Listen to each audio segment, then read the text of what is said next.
Spanish. So this is how it's going to be.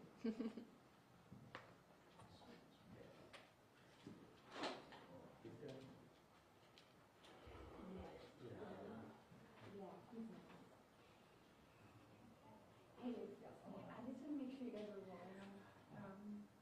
Okay,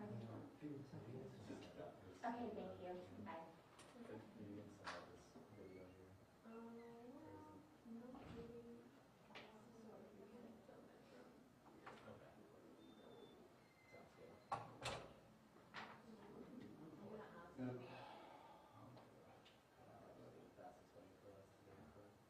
Bye. Gosh, I can't even be bothered doing live anymore.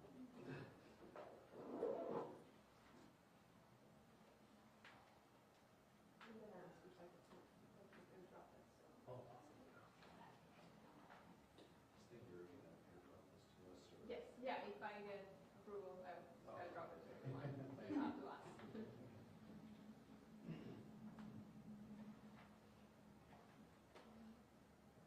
It's Monday. If we had a Monday with everybody, I should get a perp walk, right?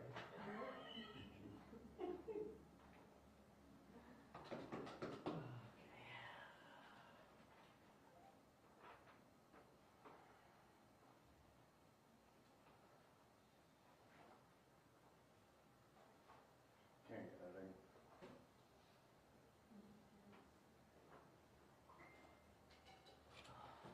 Room 14. Anche che ci siamo anche alla strega.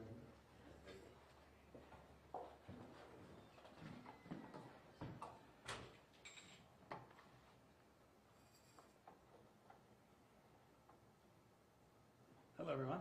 How are you? You guys ready? Yep. All right. Thank you all for being here. I'm Sheriff Lopez, Osceola County Sheriff. On April 14th, 2023, the father of a 15-year-old victim spoke to our detectives in reference to his son being sexually battered. The father told us his son had been in the suspect's home, and while he was there, the suspect sexually battered him. The father then confronted the suspect and begged him. The father confronted the suspect. The suspect begged him not to call the police, which of course he did. Good job. The suspect was identified as Joel Velasco Tapio, 36 years of age. The victim stated he met Mr. Peel on a dating app. Mr. Tapio and the victim met at his residence, and Mr. Tapio then began kissing him. The victim told him to stop multiple times, but Mr. Tapio held him down in his bed and continued sexually battering him. The victim told Tapio to get away from him, and then he left the residence. Mr. Tapio was arrested on a warrant for sexual battery. A search warrant was executed at his residence. Upon searching Tapio's residence, it was learned he was a first-grade teacher at Deerwood Elementary. A DNA search warrant was obtained for Tapio and executed before he was transported to the Osceola County Jail. Deputies and detectives arrested Joel Velasco Tapio, and he's been booked at the jail until further. Zero bond. Has he got a zero bond? I'm not You have the paper there, Allie? Should say on there if there was a bond. We're asking if anybody has any additional information, or if anyone has been a victim of this guy. You guys got pictures of him, and there's some videos that are going to be going out, so you guys can post. Please let us know. This is something that's just starting, and we're starting to investigate. We definitely need to make sure that if there's any other victims, we want to keep them safe. And I just want to say something to the parents. There's a lot of dating apps out there. There's a lot of video game rooms where kids are playing together and partaking with people who they really don't know. It's your responsibility as a parent to start monitoring these social media platforms. Take that's funny. Take your children's phone. They're under 18. It's your phone. It's your laptop. Monitor it. Look through it. Make sure they're not doing anything that they're going to regret. You're going to regret in the future, and they might need some protection from. And I'll take some questions. Sheriff, how old was the victim in this case, and what was the app that they were communicating on?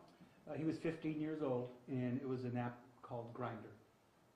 So this suspect's a first grade teacher. Any reason to believe at this point, parents of kids in that school should be worried? Like I said, this is we just arrested him. We're going right now with the detectives are doing some follow-ups at Deerwood Elementary, and we're going to look into his background to see if he's exposed to any other children, any other schools. That's what our normal procedure. And like I said, any other additional information that comes forward, we will be bringing it to light immediately. The grinder is now for people 18 and up. Did he know that he was communicating with a 15-year-old child? Well, you know, as an adult, the law doesn't say that, you know, you have to know age differences. The law says you better make sure that this kid is at least 18 and up on these applications. I'm sorry. So, you know, we can't sit there and pass a judgment on him just because he says, you know, I didn't know that this kid wasn't of age. That doesn't work under the color of law. You know, you need to be responsible. If you know somebody's age and you do an act in any type of inappropriate sexual misconduct, you're going to be arrested and booked into jail for those actions. Do we know if he knew his age though? I don't know at this point. Is this the only charge he's facing, or is he going to be facing aggravated? Right now, it's the one count of sexual battery. Like I said, if any additional information arises, once we start looking into the school and anything else he might have been involved in, then further charges could come out. We're just waiting for the investigation to be concluded. And I understand he was part of the group of teachers that was brought in to help with the school system deal with the lack of teachers that they brought in a couple years ago. Do we know what his background, if he passed background checks and things like that? Well, right now, he doesn't have a criminal history that we've been able to find. But, you know, there is some concerns because we're seeing a rise in this, especially here in Osceola County. We saw that coach was involved in an inappropriate relationship with females. I don't know if it's a background check issue. Sometimes these people just have these dark monsters in their little brains, and they're very hard to detect. You know, but we really need to start looking at this a little bit deeper and see if we can find out some reasoning on why, one, breaking through this and doing these kind of things is too many. And now we're seeing it's trending, and especially the internet. You know, you got a lot of children that are being unsupervised going on all kind of apps. You know, like I said before, game apps, websites. It could be anybody. You could be an adult and start a relationship with someone on a dating app. You don't know who's on their side. It could be a monster, it could be a rapist, it could be a murderer. So, you know, I don't recommend this to anybody, but, you know, as adults, you choose what you want to do. But as a minor, you know, we're going to protect you, and if you do violate any minors, we're going to arrest you and book you into jail. Huh? Oh, okay. Who wants the Spanish? Oh, here you go. En abril 14, 2023, el papá de la víctima, que tiene 15 años, habló con los oficiales detectives porque un individuo lo había agredido sexualmente.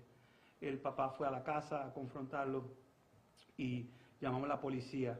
El sospechoso que fue arrestado no quería que él llame a la policía. Los detectives se envolvieron en la investigación y descubrieron que él había molestado al niño y también que era un maestro en la escuela elemental de Deerwood Elementary. Ahora lo arrestaron por ese acto que cometió contra el niño. Uno de esos websites de buscar pareja es donde él lo conoció. Le estamos pidiendo a la gente que si tienen, hay algunas víctimas adicionales o tienen información sobre otra persona que puede haber caído víctima de este individuo, que nos llame de inmediato porque le queremos dar los cargos adicionales si tiene. Si hay otras víctimas. ¿Un consejo para los padres? Los padres deben de estar monitoreando sus redes sociales, porque si tú tienes un niño que tiene menos de 18 años, tiene un celular o tiene una computadora, la responsabilidad tuya es monitorear, asegurar que no van a caer víctimas de algún depredador sexual, y lo hay. Hemos visto un aumento de eso en las redes sociales, que la gente está usando estas aplicaciones para, tú sabes, meterse e infiltrar a cometer estos actos contra nuestros niños. ¿No se sabe si ha cometido más delitos o algo? Eso es lo que estamos investigando ahora. Por ahora no tenemos una historia criminal, pero vamos a seguir buscando y estamos trabajando con la escuela donde él estaba en Deerwood, a ver si hay niños que cayeron víctimas de él. Other question? Sí. Thank you. And I want to thank these people behind me. Sorry, you guys came in. Also, tunnel vision. They do all the work. And I've said it before. We have a great team of detectives and law enforcement officers that investigate these cases. And like I said, they see things that they can never unsee. They deal with these things in their brain all day long, every day. It's not just one kid, one victim. It's thousands. And some of them have been doing it for 25 years. But it's their passion to make sure they keep your kids safe. So these are the real heroes behind the badge that we got to look at and thank for exposing themselves to these things that there's just things that you're never going to be able to unsee, and it could be pretty traumatic to normal people, but it's their dedication and their strength to really want to take care of our children is what keeps them driving and moving forward, their moms, their dads, and we want to make sure that we always thank the people who are behind the scenes putting all this work together. Will this have any effect on his visa? I believe he's from the Philippines, correct? I think somebody's J1, yeah. from the Philippines. Sorry. I have no clue. I'm hoping it will, but hopefully he'll do about 25 years in prison first, and then we can send him on his happy way. All right? That's it. All right, thank you. Thank you all.